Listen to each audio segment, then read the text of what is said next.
नमस्कार दर्शकों, स्वागत है आपका एक बार फिर से हमारे YouTube चैनल में। इस वीडियो में मैं चर्चा करूंगा श्राद्ध पक्ष 2020 कौन सा श्राद्ध कब है, पितृपक्ष का महत्व और श्राद्ध विधि।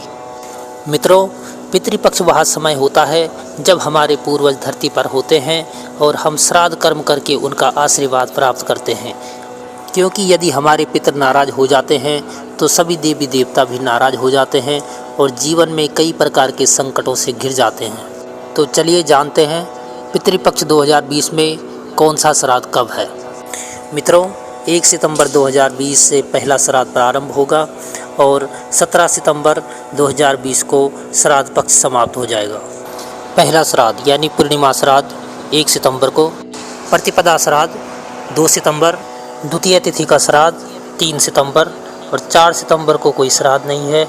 इसलिए यदि किसी का 3 सितंबर को द्वितीय श्राद्ध छूट जाता है तो वह 4 सितंबर को द्वितीय तिथि का श्राद्ध कर सकता है, 5 सितंबर को तृतीय तिथि का श्राद्ध, 6 सितंबर को चतुर्थी तिथि का श्राद्ध, 7 सितंबर को पंचमी तिथि का श्राद्ध, 8 सितंबर को षष्ठी तिथि का श्राद्ध, 9 सितंबर को सप्तमी तिथि का श्राद्ध, 10 सितंबर को अष्टमी तिथि का श्राद्ध और 11 तिथि को नवमी तिथि का श्राद्ध, 12 सितंबर को दसवीं तिथि का श्राद्ध, 13 सितंबर को एकादशी श्राद्ध, 14 सितंबर को द्वादशी तिथि का श्राद्ध, 15 सितंबर को त्रयोदशी तिथि का श्राद्ध, 16 सितंबर को चतुर्दशी तिथि का श्राद्ध।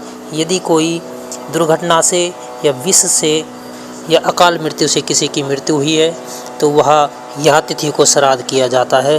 17 सितंबर को अमावस्या तिथि का श्राद्ध, जिसे सर्वपितृ श्राद्ध भी कहा जाता है। यदि किसी की अकाल मृत्यु या अज्ञात मृत्यु जिसकी कोई तिथि का ज्ञात न हो, वह इस 17 सितंबर को अपने सभी पितरों का श्राद्ध कर सकता है।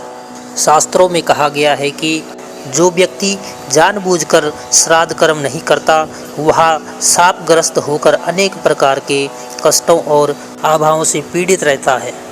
आइए अब जानते हैं पितृपक्ष का महत्व। शास्त्रों के अनुसार किसी भी जातक को कोई भी काम करने से पहले अपने पूर्वजों का आशीर्वाद अवश्य लेना चाहिए। माना जाता है कि जिस घर में पितर अपने परिवार के लोगों से खुश रहते हैं उस घर के लोगों को देवी देवताओं का आशीर्वाद भी प्राप्त होता रहता है। हमारे देश में बुजुर्गों को भगवान के बराबर का महत्व दिया जाता है। इसी कारण से उनके मरणों उपरांत उनका श्राद्ध कर्म किया जाता है। गरुड़ पुराण के अनुसार जब तक पितरों का तर्पण नहीं किया जाता तब तक उन्हें पितरलोक में जगह नहीं मिलती और उनकी आत्मा निरंतर भटकती रहती है। ज्योतिष के अनुसार भी जिन लोगों के पितर उनसे प्रसन्न नहीं होते उन्हें पितरदोष का शाप मिलता है और जिस भी घर में पितरदोष का शाप लगता है उस घर के सदस्य कभी भी खुश नहीं रहते और ना ही वह जीवन में सफलता को प्राप्त करते हैं।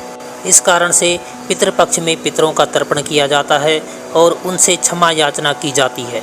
आइए अब जानते हैं पितृपक्ष श्राद्ध की विधि। श्राद्ध कर्म के दिन साधक को जल्दी उठना चाहिए और बिना सिले वस्त्र धारण कर लेने चाहिए। श्राद्ध में तिल, चावल और जौ को विशेष रूप से सम्मिलित करें। इसके बाद अपने पितरों का पसंदीदा भोजन बनवाएं और तिल उन्हें अर्पित करें।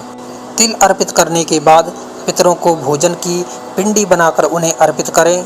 इसके बाद ब्राह्मण और अपने भांजे को भोजन कराकर उन्हें वस्त्र और दक्षिणा दें और अंत में गाय को, कुत्ते को, कौवे को और चींटियों को अवश्य भोजन दें, क्योंकि पितृपक्ष में इन्हें पितरों का रूप माना जाता है। तो मित्रों, आशा है आपको यह वीडियो पसंद आई होगी।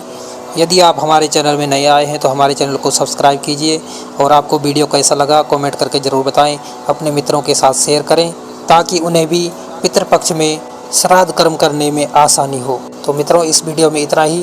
फिर मिलेंगे आपसे अगली वीडियो में। तब तक के लिए नमस्कार।